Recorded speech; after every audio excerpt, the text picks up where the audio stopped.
Hi friends, welcome to tanuswayamaaduge. ಇನ್ನೇನು ಹಬ್ಬ ಹತ್ರ ಬಂದೇ ಬಿಡ್ತು. ಬನ್ನಿ ಹಾಗಿದ್ರೆ ಬಾಯಲ್ಲಿಟ್ಟರೆ ಕರಗುವಂಥ ಹೋಳಿಗೆಯನ್ನು ನಾನು ಹೇಗೆ ಮಾಡ್ತೀನಿ ಅನ್ನೋದನ್ನ ತೋರಿಸ್ತಾ ಇದ್ದೀನಿ. ಹೇಗೆ ಮಾಡೋದು ಅಂತ ನೋಡೋಣ ಬನ್ನಿ. ನಾನು ಇಲ್ಲಿ ನೋಡಿ ಒಂದು ಪಾತ್ರೆ ತೊಗೊಂಡಿದ್ದೀನಿ. ಇದಕ್ಕೆ 1 ಲೀಟರ್ ಆಗುವಷ್ಟು ನೀರು ಹಾಕೊಂಡು ಇದನ್ನು ಕುದಿಯಕ್ಕೆ ಇಡ್ತೀನಿ ಒಲೆ ಮೇಲೆ. ಹೈ ಫ್ಲೇಮ್ ಇಟ್ಕೊಂಡು ಚೆನ್ನಾಗಿ ಕುದಿಯೋಕ್ಕೆ ಬಿಡಿ ನೀರನ್ನು. ಅಷ್ಟರೊಳಗೆ ನೋಡಿ ನಾನಿಲ್ಲಿ 1 ಕಪ್ ಆಗುವಷ್ಟು ತೊಗರಿ ಬೇಳೆನ ತೊಗೊಂಡಿದ್ದೀನಿ. ನಾನಿವತ್ತು ಮಾಡ್ತಿರೋದು ತೊಗರಿ ಬೇಳೆಯಿಂದ ಹೋಳಿಗೆ ಮಾಡ್ತಿದ್ದೀನಿ. ಚೆನ್ನಾಗಿ ವಾಶ್ ಮಾಡಿಕೊಂಡು ಕುದೀತಾ ಇರೋಂಥ ನೀರಿಗೆ, ಇನ್ನೇನು ಕುದಿ ಬರ್ತಾ ಇದೆ ನೀರು, ಕುದೀತಾ ಇರೋಂಥ ನೀರಿಗೆ ತೊಗರಿ ಬೇಳೆಯನ್ನು ಹಾಕೊಳ್ತಾ ಇದ್ದೀನಿ. ಇಷ್ಟು ಸರಿ ನಾನು ಹೋಳಿಗೆ ತೋರಿಸಿದ್ರು ಕೂಡ ಕುಕ್ಕರ್ನಲ್ಲಿ ಕೂಗಿಸಿ ಹೇಗೆ ಮಾಡೋದು ಅಂತ ತೋರಿಸಿದೆ. ಈ ಥರ ನೋಡಿ ಓಪನ್ ಲಿಡ್ಡಲ್ಲಿ ಬೇಳೆನ ಕುದಿಸಿ ಯಾವ ರೀತಿ ಮಾಡೋದು ಅಂತ ಇವತ್ತು ತೋರಿಸಿದ್ದೀನಿ. ಕುದಿಯಕ್ಕೆ ಬಿಡೋಣ ಬೇಳೆನ. ಅಷ್ಟರೊಳಗೆ ಹಿಟ್ಟನ್ನು ನಾದ್ಕೊಳ್ಳೋಣ. ಹೋಳಿಗೆಗೆ ಬೇಕಾದಂಥ ಕನಕನ ನಾದ್ಕೊಳ್ಳೋಣ. ಇದಕ್ಕೆ ನೋಡಿ ನಾನು ಇಲ್ಲೊಂದು ಅರ್ಧ ಕಪ್ ಆಗೋಷ್ಟು ಮೈದಾ ಹಿಟ್ಟು, ಹಾಗೆಯೇ ಒಂದು 2 ರಿಂದ 3 ಟೇಬಲ್ ಸ್ಪೂನ್ ಆಗೋಷ್ಟು ಚಿರೋಟಿ ರವೆ, ಅರ್ಧ ಟೀ ಸ್ಪೂನ್ ಅಷ್ಟು ಅರಿಶಿನ ಮತ್ತು 1 ಚಿಟಿಕೆ ಉಪ್ಪು, 1 ಟೇಬಲ್ ಸ್ಪೂನ್ ಆಗೋಷ್ಟು ಎಣ್ಣೆ ಹಾಕ್ಕೊಂಡು ಚೆನ್ನಾಗಿ ಮಿಕ್ಸ್ ಮಾಡ್ಕೊಳ್ತಾ ಇದ್ದೀನಿ. ನೋಡಿ ಚೆನ್ನಾಗಿ ಎಣ್ಣೆ ಎಲ್ಲ ಹೊಂದೋವರೆಗೂ, ಎಣ್ಣೆ ಮತ್ತು ಅರಿಶಿನ ಎಲ್ಲ ಹಿಟ್ಟಿಗೆ ಹೊಂದೋವರೆಗೂ ಮಿಕ್ಸ್ ಮಾಡ್ಕೊಂಡು ಆದಮೇಲೆ ಸ್ವಲ್ಪನೇ ನೀರು ಹಾಕ್ಕೊಂಡು ತುಂಬಾ ಮೆತ್ತಗೆ ನಾದ್ಕೋಬೇಕು. ಅಂದರೆ ಪೂರ್ತಿ ತೆಳುವಾಗಿ ನಾದ್ಕೋಬೇಕು ಹಿಟ್ಟನ್ನು. ಯಾಕಂದರೆ ಹೋಳಿಗೆ ಸಾಫ್ಟಾಗಿ ಬರಬೇಕಾದ್ರೆ ಸ್ವಲ್ಪ ಮೆತ್ತಗೆ ನಾದ್ಕೋಬೇಕಾಗುತ್ತೆ. ಯಾಕಂದರೆ ಚಿರೋಟಿ ರವೆ ಕೂಡ ನಾವಿಲ್ಲಿ ಹಾಕಿದ್ದೀವಿ, ಅದು ಕೂಡ ನೆಂದು ಗಟ್ಟಿಯಾಗುವಂಥ ಚಾನ್ಸ್ ಇರುತ್ತೆ. ಹಾಗಾಗಿ ಸ್ವಲ್ಪ ಜಾಸ್ತಿನೇ ನೀರು ಹಾಕ್ಕೊಂಡು ಕೈಗೆ ಅಂಟಬೇಕು ಹಿಟ್ಟು. ಆ ಹದಕ್ಕೆ ನೀವು ನಾದ್ಕೋಬೇಕಾಗುತ್ತೆ. ನೀವು ನೋಡ್ತಿರ್ಬೋದು ಕೈಗೆ ಯಾವ ರೀತಿ ಅಂಟ್ತಾ ಇದೆ ಅಂತ. ಈ ಥರ ನಾದ್ಕೊಂಡು ಸ್ವಲ್ಪ ಮೇಲ್ಗಡೆನ ಎಣ್ಣೆಯನ್ನು ಹಾಕ್ಕೊಂಡು ಮತ್ತೆ ಒಂದು ಸ್ವಲ್ಪ ಎಣ್ಣೆಯಲ್ಲಿ ಮಿಕ್ಸ್ ಮಾಡ್ಕೊಂಡು ಇದನ್ನು ನೆನೆಯೋಕ್ಕೆ ಬಿಡೋಣ. ಏನಿಲ್ಲ ಆದರೂ ಒಂದು ಅರ್ಧದಿಂದ 1 ಗಂಟೆ ಅಥವಾ 2 ಗಂಟೆ ಬಿಟ್ಟರು ಏನು ತೊಂದರೆ ಇಲ್ಲ. ಎಷ್ಟು ಚೆನ್ನಾಗಿ ಹಿಟ್ಟು ನೆನೆಯುತ್ತೋ ಅಷ್ಟು ಚೆನ್ನಾಗಿ ಹೋಳಿಗೆ ಸಾಫ್ಟಾಗಿ ಬರುತ್ತೆ. ಇವಾಗ ಹೋಳಿಗೆ ಮಾಡಲಿಕ್ಕೆ ಕನಕದ ಹಿಟ್ಟು ರೆಡಿ ಮಾಡಿದ್ದೀನಿ. ಇದನ್ನು ಮುಚ್ಚಿ ನೆನೆಯೋಕ್ಕೆ ಬಿಡೋಣ. ಅಷ್ಟರೊಳಗೆ ನಾವಿಲ್ಲಿ ಬೇಳೆಯನ್ನು ಕುದಿಯೋಕೆ ಇಟ್ಟಿದ್ವಲ್ಲ ಅದನ್ನು ನೋಡ್ಕೊಳ್ಳೋಣ. ನೋಡ್ತಿರ್ಬೋದು ತೊಗರಿಬೇಳೆ ಬೇಗನೆ ಬೇಯುತ್ತೆ, ಜಾಸ್ತಿ ಸಮಯ ತೊಗೊಳ್ಳೋದೇ ಇಲ್ಲ. ನೋಡಿ ಮೇಲ್ಗಡೆ ವೈಟ್ ಕಲರ್ ಆಗಿ ಇದು ಬರ್ತಾ ಇದೆಯಲ್ಲ ಬಬಲ್ಸು, ಅದನ್ನು ಈ ಥರ ನಿಧಾನವಾಗಿ ಸ್ಪೂನಿಂದ ತೆಗೆದುಬಿಡಿ. ಆವಾಗ ನಿಮಗೆ ಕನಕ ತುಂಬ ಕ್ಲಿಯರಾಗಿ ಚೆನ್ನಾಗಿ ರೆಡಿ ಆಗುತ್ತೆ. ನೋಡಿ ಚೆನ್ನಾಗಿ ಕುದೀತಾ ಇದೆ. ಸ್ವಲ್ಪ ಎಣ್ಣೆಯನ್ನು ಹಾಕ್ಕೊಂಡು ಕುದಿಯೋಕ್ಕೆ ಬಿಡಿ, ಯಾಕಂದರೆ ಬೇಗನೆ ಕುದಿಯುತ್ತೆ. ಹಾಗಾಗಿ ಸ್ವಲ್ಪ ಎಣ್ಣೆ 1-2 ಡ್ರಾಪ್ ಅಷ್ಟು ಎಣ್ಣೆ ಕೂಡ ಹಾಕ್ಕೊಂಡಿದ್ದೀನಿ ನಾನು. ಬೇಕಾದರೆ ಉಪ್ಪು ಕೂಡ ಹಾಕ್ಕೊಂಡು ನೀವು ಕುದಿಸ್ಬೇಕು. ನೋಡ್ತಿರ್ಬೋದು ಇವಾಗ ಯಾವ ರೀತಿ ಕುದ್ದಿದೆ ಅಂತ. ಈ ಥರ ಕೈಯಿಂದ ಪ್ರೆಸ್ ಮಾಡಿ ನೋಡಿದ್ರೆ ಸಾಫ್ಟಾಗಿ ನೋಡಿ ಪೂರ್ತಿಯಾಗಿ ಮ್ಯಾಶ್ ಆದರೆ ಸಾಕು. ಇವಾಗ ಇದಾಗಿದೆ. ಇದನ್ನು ಬೇರೆ ಒಂದು ಜಾಲರಿಗೆ ಸೋಸ್ಕೊತಾ ಇದ್ದೀನಿ. ಯಾಕಂದರೆ ಆ ನೀರೇನಿದೆ ನೋಡಿ ಬೇಳೆ ಕಟ್ಟು ಅದು ಕೂಡ ನಮಗೆ ಬೇಕಾಗುತ್ತೆ. ಹಾಗಾಗಿ ನೋಡಿ ಇವಾಗ ಬೇಳೆ ಎಲ್ಲ ಡ್ರೈನ್ ಮಾಡ್ಕೊಂಡು ಇಟ್ಕೊಂಡಿದ್ದೀನಿ. ಇದನ್ನು ಇವಾಗ ನೆಕ್ಸ್ಟ್ ಅದೇ ಪಾತ್ರೆಗೆ ಯಾವ ಪಾತ್ರೆಯಲ್ಲಿ ನಾನು ಈ ಬೇಳೆಯನ್ನು ಕುದಿಯೋಕೆ ಇಟ್ಟಿದ್ನೋ ಅದೇ ಪಾತ್ರೆಗೆ ನಾನು ಹಾಕ್ಕೊಳ್ತೀನಿ. ಇವಾಗ ನೋಡಿ ಕಟ್ಟು ಕೂಡ ಸಪ್ರೇಟ್ ಆಗಿದೆ. ಇದನ್ನು ನಾವು ಕಟ್ಟಿನ ಸಾರು ಅಥವಾ ಹೋಳಿಗೆ ಸಾರು ಮಾಡಲಿಕ್ಕೆ ಬಳಸ್ಬಹುದು. ಇವಾಗ ಅದೇ ಪಾತ್ರೆಗೆ ಈ ಬೇಳೆಯನ್ನು ಹಾಕ್ಕೊಂಡು 1 ಕಪ್ ಆಗೋಷ್ಟು ನಾನಿಲ್ಲಿ ಬೆಲ್ಲ ತೊಗೊಂಡಿದ್ದೀನಿ. ನೀವು ಸೇಮ್ ಕ್ವಾಂಟಿಟಿನಲ್ಲಿ ತೊಗೊಂಡ್ರೆ ಅಷ್ಟು ಚೆನ್ನಾಗಾಗಲ್ಲ, ಸ್ವೀಟ್ ಜಾಸ್ತಿ ಆಗಲ್ಲ.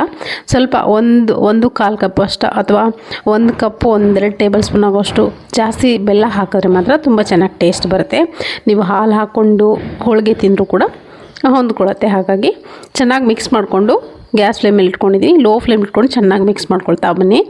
ಬೆಲ್ಲ ಎಲ್ಲ ಕರಗ್ತಾ ಬರುತ್ತೆ. ಬೆಲ್ಲ ಕರಗಿ ಸ್ವಲ್ಪ ನೀರು ಥರ ಬಿಟ್ಕೊಳುತ್ತೆ. ಆ ನೀರು ಹೋಗೋವರೆಗೂ ಇದನ್ನು ಈ ಥರ ಮಿಕ್ಸ್ ಮಾಡ್ಕೋಬೇಕು, ಕುದಿಸ್ಬೇಕು ಚೆನ್ನಾಗಿ. ನೋಡಿ ಬೆಲ್ಲ ನಿಧಾನವಾಗಿ ಕರಗ್ತಾ ಬರುತ್ತೆ. ಇದೇನು ಕ್ವಾಂಟಿಟಿ ನೋಡಿ, 1 ಕಪ್ ಆಗೋಷ್ಟು ಬೇಳೆಗೆ 1.25 ಕಪ್ ಆಗೋಷ್ಟು ಬೆಲ್ಲ ಅಥವಾ ಸಮ ಪ್ರಮಾಣದಲ್ಲಿ ಕೂಡ ನೀವು ಹಾಕೋಬೋದು. ಬೆಲ್ಲ ಜಾಸ್ತಿ ಕೂಡ ಆಗೋಗಿಲ್ಲ, ಆದರೂ ಕೂಡ ಜಾಸ್ತಿ ಆದರೂ ಕೂಡ ಪೂರ್ತಿ ನೀರಾಗುತ್ತೆ, ಮೆತ್ತಗಾಗೋಗುತ್ತೆ ಇದು ಹೂರಣ. ಹಾಗಾಗಿ ಇದಕ್ಕೆ ನೋಡಿ 1 ಏಲಕ್ಕಿಯನ್ನು ಕೂಡ ಹಾಕ್ಕೊಳ್ತಾ ಇದ್ದೀನಿ. ಸ್ವಲ್ಪ ಫ್ಲೇವರ್ ಚೆನ್ನಾಗಿರುತ್ತೆ. ಇವಾಗ ಬೆಲ್ಲ ಎಲ್ಲ ಕರಗಿ ನೋಡ್ತಿರ್ಬೋದು ಯಾವ ರೀತಿ ನೀರು ಬಿಟ್ಕೊಂಡಿದೆ ಅಂತ. ಈ ನೀರೆಲ್ಲ ಸುಂಡೋವರೆಗೂ ಕುದಿಸ್ಕೊಳ್ತೀನಿ. ಇವಾಗ ಇನ್ನೇನು ಗ್ಯಾಸ್ ಫ್ಲೇಮ್ನ ಆಫ್ ಮಾಡ್ತೀನಿ ಅನ್ನೋ ಟೈಮ್ನಲ್ಲಿ 1-2 ಟೇಬಲ್ ಸ್ಪೂನ್ ಆಗೋಷ್ಟು ಕಾಯಿ ತುರಿಯನ್ನು ಹಾಕ್ಕೊಳ್ತಾ ಇದ್ದೀನಿ. ಅಥವಾ ಒಣ ಕೊಬ್ಬರಿ ಕೂಡ ಹಾಕೋಬೋದು ನೀವು, ಒಣ ಕೊಬ್ಬರಿ ತುರಿ ಅಥವಾ ಹಸಿ ಕೊಬ್ಬರಿ ತೆಂಗಿನಕಾಯಿ ಕೂಡ ನೀವು ಹಾಕೋಬೋದು. ನಾನಿಲ್ಲಿ ಒಣ ಕೊಬ್ಬರಿನ ತುರಿದು ಹಾಕ್ಕೊಳ್ತಾ ಇದ್ದೀನಿ. ಮಿಕ್ಸ್ ಮಾಡ್ಕೊಂಡ್ರೆ ನೋಡಿ ಗಟ್ಟಿ ಆಯಿತು. ಇವಾಗ ಇದು ಪೂರ್ತಿ ತಣ್ಣಗಾದ್ಮೇಲೆ ಮಿಕ್ಸರ್ ಜಾರ್ಗೆ ಹಾಕ್ಕೊಂಡು ರುಬ್ಕೊಳ್ಳೋಣ. ಇವಾಗ ನೋಡಿ ಪೂರ್ತಿ ತಣ್ಣಗಾಗಿದೆ. ಒಂದು ಮಿಕ್ಸರ್ ಜಾರ್ ತೊಗೊಂಡಿದ್ದೀನಿ. ಮಿಕ್ಸರ್ ಜಾರ್ಗೆ ಹಾಕ್ಕೊಂಡು ನನಗೆ ಸಣ್ಣ ಸ್ವಲ್ಪ ಕ್ವಾಂಟಿಟಿಯಲ್ಲಿತ್ತು, ದೊಡ್ಡ ಜಾರಲ್ಲಿ ಹಾಕ್ತೆ. ಅದು ಸ್ವಲ್ಪ ಸಣ್ಣ ಆಗಲಿಲ್ಲ, ಹಾಗಾಗಿ ಮತ್ತೆ ನಾನು ಚಿಕ್ಕ ಜಾರಲ್ಲಿ ಹಾಕಿ ನುಣ್ಣಗೆ ರುಬ್ಕೊಂಡಿದ್ದೀನಿ. ನೀವು ನೋಡ್ತಿರ್ಬೋದು ಯಾವ ರೀತಿ ರುಬ್ಕೊಂಡಿದ್ದೀನಿ, ಯಾವ ರೀತಿ ಕನ್ಸಿಸ್ಟೆನ್ಸಿ ಬಂದಿದೆ ನೋಡ್ತಿರ್ಬೋದು. ಇದೇ ರೀತಿ ಬರಬೇಕು, ಹೂರಣ ಗಟ್ಟಿಯಾಗಿರಬೇಕು. ನೋಡಿ ಈ ಥರ ಕೈಯಿಂದ ತೊಗೊಂಡು ಉಂಡೆ ಕಟ್ಟಿದ್ರೆ ಉಂಡೆ ಈಸಿಯಾಗಿ ಉಂಡೆ ಆಗಬೇಕು.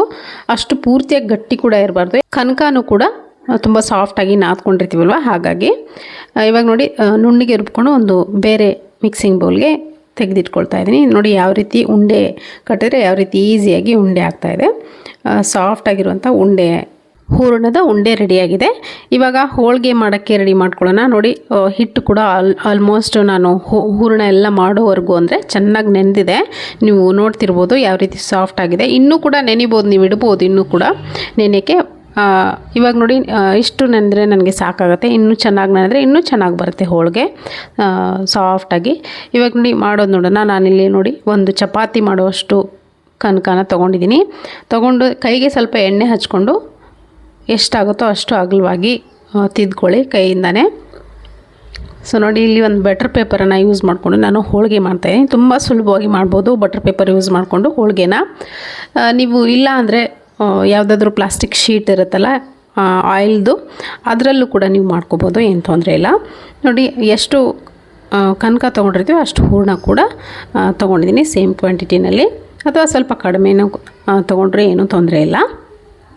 ಚೆನ್ನಾಗಿ ಎಲ್ಲ ಕಡೆ ನೋಡಿ ಈ ಥರ ಕೈಯಿಂದ ಎರಡು ಕೈಯನ್ನು ಬಳಸ್ಕೊಂಡು ಹೂರಣನ ಒಳಗೆ ತುಂಬ್ಕೋಬೇಕು. ಕನಕದ ಒಳಗೆ ತುಂಬ್ಕೊಳ್ತಾ ಮೇಲ್ಗಡೆ ಇರೋಂಥ ಭಾಗನ ಲಾಕ್ ಮಾಡಿಕೊಂಡ್ರೆ ಆಯಿತು. ಕೈಗೆ ಸ್ವಲ್ಪ ಎಣ್ಣೆ ಹಚ್ಕೋಬೇಕು. ಇಲ್ಲಿ ನೀರನ್ನು ಬಳಸೋ ಹಾಗಿಲ್ಲ, ಹಾಗೆಯೇ ಒಣ ಹಿಟ್ಟನ್ನು ಕೂಡ ಬಳಸೋ ಹಾಗಿಲ್ಲ. ಹೋಳಿಗೆ ಥರ ಮಾಡಿದ್ರೇ ತುಂಬ ರುಚಿ. ಕರ್ನಾಟಕದ ಕೆಲವೊಂದು ಭಾಗಗಳಲ್ಲಿ ಅಥವಾ ಭಾರತ ದೇಶದ ಕೆಲವೊಂದು ಭಾಗಗಳಲ್ಲಿ ಹೋಳಿಗೆನ ಗೋಧಿ ಹಿಟ್ಟನ್ನು ಚಪಾತಿ ಥರ ಗಟ್ಟಿಯಾಗಿ ನಾದ್ಕೊಂಡು ಹೋಳಿಗೆ ಮಾಡ್ತಾರೆ, ಗಟ್ಟಿಯಾಗಿ ಹೂರಣ ಮಾಡಿಕೊಂಡು. ಅಷ್ಟು ಚೆನ್ನಾಗಿರಲ್ಲ. ಅದನ್ನು ಕೂಡ ಹಿಟ್ಟಲ್ಲೇ ಲಟ್ಟಿಸ್ಕೊಂಡು ಮಾಡ್ತಾರೆ, ಅಷ್ಟು ಚೆನ್ನಾಗಿರಲ್ಲ. ಇವಾಗ ನೋಡಿ ನಾನು ಚೆನ್ನಾಗಿ ಇದನ್ನು ತುಂಬ್ಕೊಂಡಿದ್ದೀನಿ ಹೂರಣನ. ಬಟರ್ ಪೇಪರ್ಗೆ ಸ್ವಲ್ಪ ಎಣ್ಣೆ ಹಾಕ್ಕೊಂಡು ಗ್ರೀಸ್ ಮಾಡ್ಕೊಂಡಿದ್ದೀನಿ. ಕೈಯಿಂದ ಬೇಕಿರೋ ನೀವು ಆರಾಮಾಗಿ ತಟ್ಕೋಬೋದು, ಆರಾಮಾಗಿ ಹಿಗ್ಗತ್ತೆ. ನೀವು ನೋಡ್ತಿರ್ಬೋದು ಯಾವ ರೀತಿ ಹಿಗ್ತಾ ಇದೆ ಕೈಯಿಂದನೇ. ಬೇಕಿದ್ರೆ ಲಟ್ಟಣಿಗೆಗೆ ಸ್ವಲ್ಪ ಎಣ್ಣೆ ಹಚ್ಕೊಂಡು ನಿಧಾನವಾಗಿ ಲಟ್ಟಿಸ್ಕೊಂಡ್ರೂ ಆಗುತ್ತೆ. ಇದೊಂದು ಬೇರೆ ನಾನು ಬೇರೆ ಒಂದು ಪ್ಲಾಸ್ಟಿಕ್ ಶೀಟ್ ತೊಗೊಂಡಿದ್ದೀನಿ. ಅದನ್ನು ಮೇಲ್ಗಡೆ ಹಾಕ್ಕೊಂಡು ಈ ಥರ ಕೈಯೆಲ್ಲ ಪ್ರೆಸ್ ಮಾಡಿದ್ರೆ ಈಸಿಯಾಗಿ ಅಗಲ ಆಗುತ್ತೆ, ಹರಡ್ಕೊಳ್ಳುತ್ತೆ. ತುಂಬಾ ಸುಲಭ. ಒಂದು 2 ಸೆಕೆಂಡಲ್ಲಿ ನೋಡಿ ಪೂರ್ತಿಯಾಗಿ ಹೋಳಿಗೆ ಹಿಗ್ಗಿ ಬಿಡುತ್ತೆ ಕೈಯಿಂದ. ತುಂಬ ಸುಲಭವಾಗಿ ಮಾಡ್ಕೊಂಬಿಡ್ಬೋದು. ಈ ಥರ ಮಾಡಿದ್ರೆ ಎಷ್ಟು ಹೋಳಿಗೆ ಬೇಕಿದ್ರು ಅದು ಆರಾಮಾಗಿ ಮಾಡ್ಕೊಂಬಿಡ್ಬೋದು, ಏನು ತೊಂದರೆ ಆಗೋಲ್ಲ. ಫಸ್ಟ್ ಟೈಮ್ ಮಾಡೋಕ್ಕೆ ಕಲಿತಾ ಇರೋರು ಕೂಡ ಈ ಮೆಥಡನ್ನು ಫಾಲೋ ಮಾಡ್ಕೊಳ್ಳಿ, ತುಂಬ ಸುಲಭ ಆಗುತ್ತೆ ನಿಮಗೆ. ನೋಡಿ ಇವಾಗ ಹೋಳಿಗೆ ಆಗಿದೆ. ಇದನ್ನು ಡೈರೆಕ್ಟಾಗಿ ಬಟರ್ ಪೇಪರ್ನ ತವೆ ಮೇಲೆ ಹಾಕೋಬೋದು, ಏನು ತೊಂದರೆ ಇಲ್ಲ. ಅದೇನು ಸುಟ್ಕೊಳ್ಳಲ್ಲ, ಅಂಟ್ಕೊಳ್ಳಲ್ಲ. ಹಾಗಾಗಿ ಅದು ಬಟರ್ ಪೇಪರ್ ಆಗಿರೋದ್ರಿಂದ ಅದು ಅಂಟ್ಕೊಳ್ಳಲ್ಲ. ತವೆ ಮೇಲೆ ಮೊದಲೇದಾಗಿ ಎಣ್ಣೆ ಹಾಕೋಬೇಕು. ಚಪಾತಿ ಬೇಯಿಸೋ ಥರ ಎಣ್ಣೆ ಇಲ್ಲದೇ ಬೇಯಿಸೋ ಹಾಗಿಲ್ಲ. ಹೋಳಿಗೆನ ಎಣ್ಣೆ ಹಾಕಿನೇ ಬೇಯಿಸ್ಬೇಕು, ಇಲ್ಲ ತುಪ್ಪ ಹಾಕ್ಕೊಂಡು ಬೇಯಿಸ್ಕೊಳ್ಳಿ. ನೋಡಿ ಬಟರ್ ಪೇಪರನ್ನು ಹಾಕ್ಕೊಂಡು ತೆಗೆದುಕೊಂಡಿದ್ದೀನಿ. ಒಂದು ಕಡೆ ಚೆನ್ನಾಗಿ ಬೇಯೋವರೆಗೂ ಮತ್ತೊಂದು ಕಡೆ ತಿರುಗಿಸ್ಬೇಡಿ. ಪದೇ ಪದೇ ತಿರುಗಿಸಿ ಬೇಯಿಸ್ತಾ ಇದ್ದರೆ ಹೋಳಿಗೆ ಸಾಫ್ಟಾಗಿ ಬರೋಲ್ಲ, ಪೂರ್ತಿ ಗಟ್ಟಿಯಾಗಿ ನಾರಾಗಿ ಬರುತ್ತೆ. ಒಂದು ಹೊತ್ತು ತಿಂದು ಇನ್ನೊಂದು ಹೊತ್ತು ತಿನ್ನೋಕೆ ಹೋದರೆ ಪೂರ್ತಿ ರಬ್ಬರ್ ಥರ ಆಗುತ್ತೆ ಹೋಳಿಗೆ. ಹಾಗಾಗಿ ಒಂದು ಕಡೆ ಚೆನ್ನಾಗಿ ಮೊದಲು ಬೇಯಿಸ್ಕೊಂಡ್ಬಿಡಿ, ಆಮೇಲೆ ಮತ್ತೆ ಇನ್ನೊಂದು ಕಡೆ ತಿರುಗಿಸಿ ಬೇಯಿಸ್ಕೊಂಡ್ರೆ ಆಯಿತು. ಚೆನ್ನಾಗಿ ಉಬ್ಬೋವರೆಗೂ ಬೇಯಿಸ್ಕೊಂಡ್ರೆ ಆಯಿತು. ನೋಡಿ ಈ ಥರ ಯಾವ ಥರ ಉಬ್ತಾ ಇದೆ ನೋಡ್ತಿರ್ಬೋದು ನೀವು. ಇನ್ನೂ ಕೂಡ ಕನಕ ಸ್ವಲ್ಪ ಜಾಸ್ತಿ ತೊಗೊಂಡ್ರೆ, ಹೂರಣ ಸ್ವಲ್ಪ ಕಡಿಮೆ ತೊಗೊಂಡ್ರೆ ಇನ್ನೂ ಉಬ್ಬತ್ತೆ, ಚೆನ್ನಾಗಿ ಸಾಫ್ಟಾಗಿ ಬರುತ್ತೆ. ಇವಾಗ ನೋಡಿ ಹೋಳಿಗೆ ರೆಡಿಯಾಗಿದೆ. ನಾನಿಲ್ಲಿ ಒಂದು ಪ್ಲೇಟ್ಗೆ ಸರ್ವ್ ಮಾಡ್ಕೊಳ್ತಾ ಇದ್ದೀನಿ. ಇದೇ ಥರ ಸುಮಾರು ಹೋಳಿಗೆಗಳನ್ನು ನಾನು ಮಾಡಿದೆ. ನೋಡಿ ಲಾಸ್ಟ್ ಹೋಳಿಗೆನ ನಾನು ನಿಮಗೆ ತೋರಿಸ್ತಾ ಇದ್ದೀನಿ ಸರ್ವ್ ಮಾಡೋದು. ತುಂಬ ಸಾಫ್ಟಾಗಿ ಕನಕ ಕೂಡ ಚೆನ್ನಾಗಿ ನೆಂದಿದೆ, ತುಂಬ ಸಾಫ್ಟಾಗಿತ್ತು. ಈ ಥರ ತುಪ್ಪ ಹಾಕ್ಕೊಂಡು ಹೋಳಿಗೆಯನ್ನು ತಿಂತಾಯಿದ್ರೆ ತುಪ್ಪದ ಜೊತೆಗೆ ಎಷ್ಟು ಹೋಳಿಗೆ ತಿಂತೀವಿ ಅನ್ನೋದೇ ಲೆಕ್ಕಕ್ಕೆ ಬರಲ್ಲ. ಎಲ್ಲದಕ್ಕಿಂತ ಮುಖ್ಯವಾಗಿ ತಾಯಿ ಮಹಾಲಕ್ಷ್ಮಿಗೆ ನಾಳೆ ಹಬ್ಬದ ದಿನ ಮಾಡಿಕೊಂಡು ನೀವು ಕೂಡ ನೈವೇದ್ಯಕ್ಕೆ ಅರ್ಪಿಸಿ. ಸೊ ಇವತ್ತಿನ ಈ ವಿಡಿಯೋ ನಿಮಗೆ ತುಂಬ ಉಪಯುಕ್ತ ಅಂತ ಅಂದ್ಕೊಂಡಿದ್ದೀನಿ. ನನ್ನ ಪ್ರೀತಿ ವೀಕ್ಷಕರಿಗೆ ಹಾಗೆ ನಾಡಿನ ಸಮಸ್ತ ಜನರಿಗೆ ವರಮಹಾಲಕ್ಷ್ಮಿ ಹಬ್ಬದ ಹಾರ್ದಿಕ ಶುಭಾಶಯಗಳು. Thank you.